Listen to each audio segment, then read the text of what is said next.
Well, superheroes unite, outsiders unite. We've had Rita, so let's get the blokes, of course. Co-host of The Outsiders, none other than James Morrow of the Daily Telegraph and the great Rowan Dean. One and all, lads, hello. This is fantastic. We could midweek Outsiders. Great. Hey, hello. we don't give any ideas. Coming up with Rita's reality check. I love it. I love it. It's very good. All right, so we talk about, again, and I've talked about it a lot on the show for as long as I've had it, the difference between news and narrative. The polls and the Labor's one is about narrative, isn't it?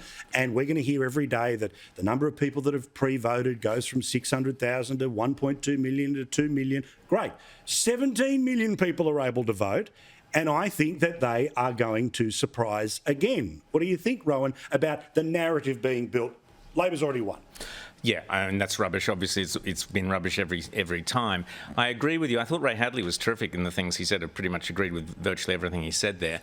I've said all along that there are going to be some weird surprises that are happening, and the reason being is we don't take into account the emotional turmoil that COVID caused for so many people's lives. Yeah. And that is not something that a pollster can tick off and all the rest.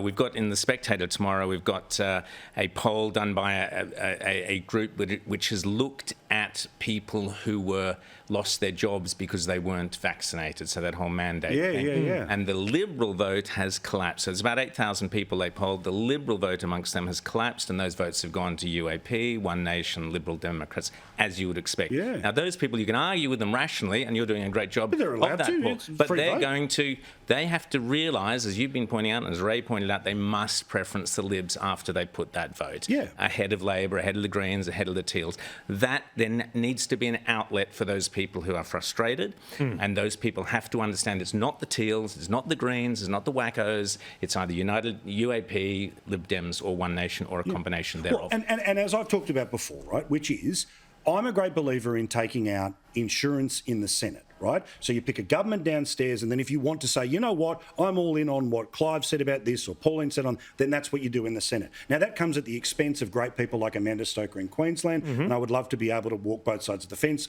I think she's a future leader of the party and a Prime Minister, right? So I'm all in on her. But that's what I think has to happen.